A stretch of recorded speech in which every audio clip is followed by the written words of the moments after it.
Chapter 2 Icewind Dale is filled to the brim with great content, but there's one question you may have after reading it. How and when are you supposed to use these locations? In this video we'll take a closer look at Chapter 2 and specifically how we can get the most out of the many cool locations in the chapter by making them a larger part of the adventure's overall story.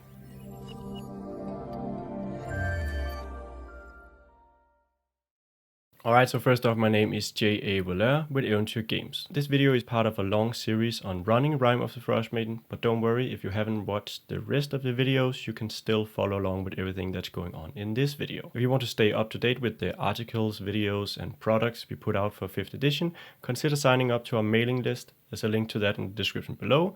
If you sign up now, you also get Frosty Foes and mini compendium filled with frosty enemies that we have created for and with the support of our patrons on patreon.com/eventyr. Alright, so with all that out of the way, let's get into today's video. First off, what is Chapter 2 and what's the issue with it? In essence, Chapter 2 is just a bunch of locations and random encounters. Some of the locations have ties to the overarching plot, such as the Lost Spire of Netherville, while other locations are completely detached from the adventure and will only really factor if you manually insert them into the adventure. The issue with Chapter 2 Icewind Dale isn't the quality of the content, there's a lot of really great stuff in there in my opinion, but more how you actually fit it into the adventure. As written, the book itself suggests that we can use the Chapter 2 locations between 4th and 7th level, which is where the characters would be traveling around Icewind Dale. The issue with this is that this is also where we immediately pick up on the Duergar and Chatelaine Dragon plotline if we're following the book, which suggests that this should start around 4th level as well. Because the characters will of course prioritize stopping the Duergar and the Chatelaine Dragon, which leads them to Sunblight Fortress in Chapter 3 and 4, and then immediately after they meet Vellynne, who can tell them about the quest and that they can perhaps find a way to end Aurel's everlasting rime in Ithrin,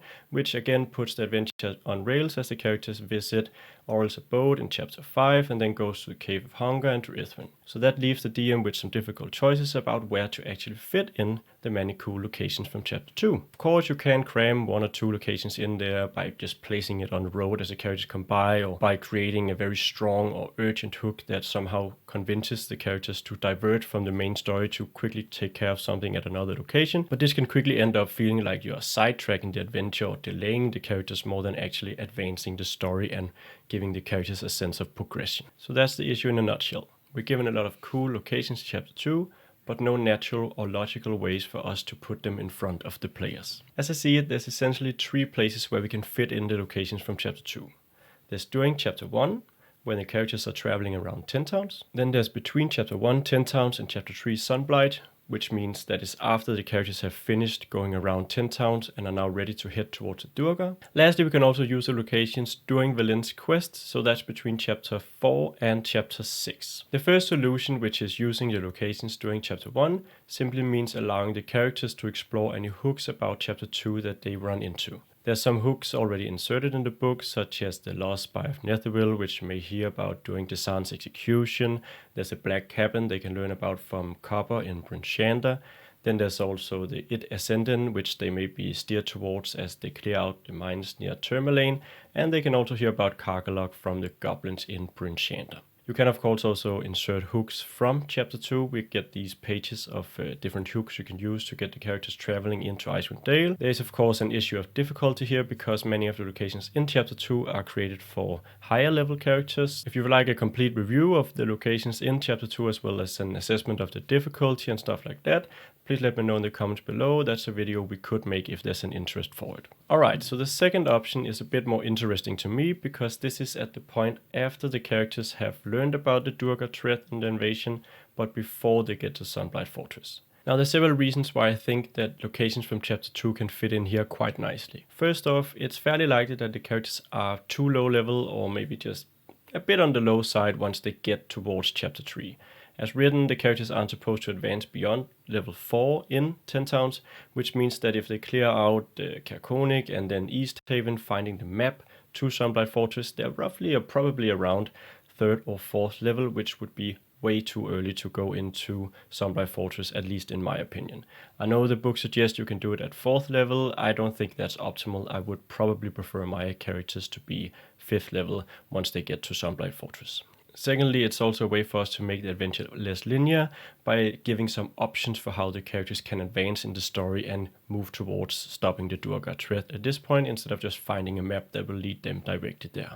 Alright, so how can we do this? The first thing we need to do, of course, is that we need to remove the direct link between Easthaven and Sunblight Fortress.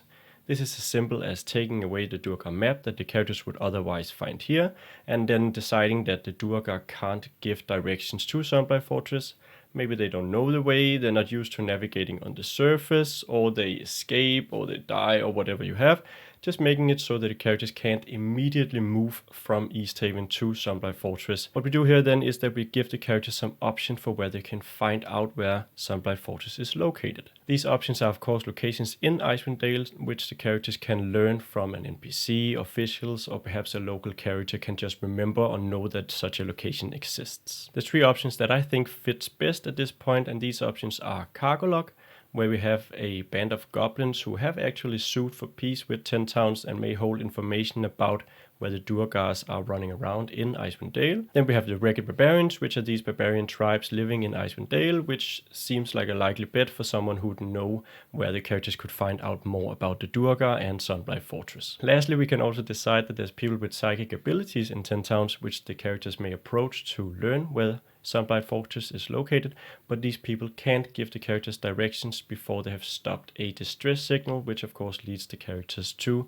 it Ascendant, another location in Chapter 2. These locations fit well because they are appropriate for lower level parties without making too many adjustments. It's of course up to you to decide how the characters learn about these options and how many of them they learn. If you have a preference, you can just pick one, or you can use all three if you want to give the characters as many options as possible. I'll go over how we can create this tie-in between Chapter 1 and Chapter 3 by using locations from Chapter 2 in an upcoming video. Finally, we can also use the locations in Chapter 2 during Vellynne's quest.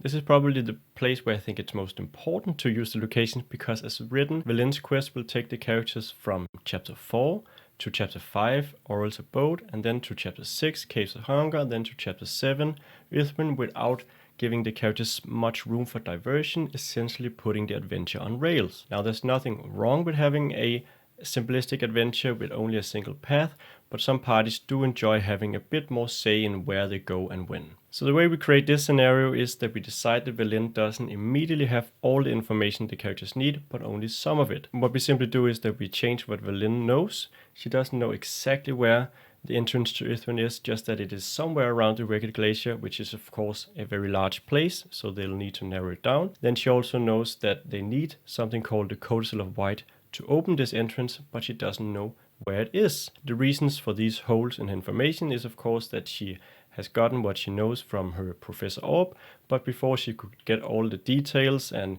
get more specific with it, the orb was stolen from her by Naslantomir, this wizard from the Arcane Brotherhood. This leaves the characters with two objectives in front of them. They need to find the Codicil of White, and they need to figure out where the entrance to Itherin is. So what we can do here is that we can insert locations from Chapter 2 as places where the characters can figure out this information. One location we can use is Dark Duchess, which is this shipwreck near the Sea of Moving Ice.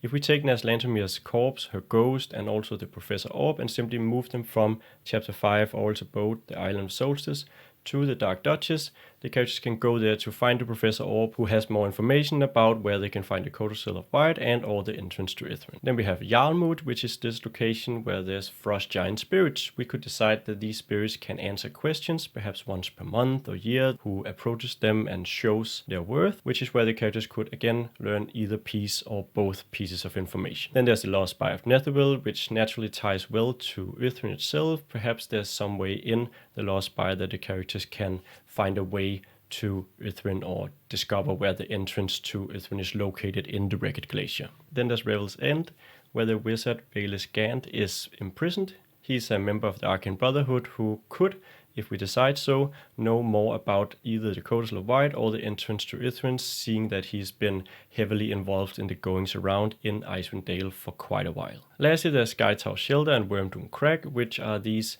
Goliath tribe locations, and it stands to reason that the Goliaths would also know more about either the Codicil of White or the entrance to the Ragged Glacier, in particular the last one, since their tribes are located on the map at least fairly close to the Ragged Glacier. We've actually also created our own adventure, A Heart of Cold, which works very well at this place in the story. In essence, this adventure is about a very small town that's been led astray by a frost druid, and there's a banshee in there as well as other frosty creatures. And you can use this location and this adventure as a place where the characters may go to learn more about the Codicil of White or the entrance to Icewind, which is what has been specifically tailored to work as. I won't go into too much detail with it. You will find a link to it in the description below, where you can also read more about it and perhaps see if it's something that will fit into your campaign. If you do decide to buy it, you can pick it up at 20% off with the code COLDHEARTED, or you can become a $5 patron on our Patreon at patreon.com/eventyr, and you'll get it entirely for free, along with a bunch of other stuff that we're putting out every week and monthly. As for actually giving the locations or the options to the characters, you can have Vellynne either just tell them,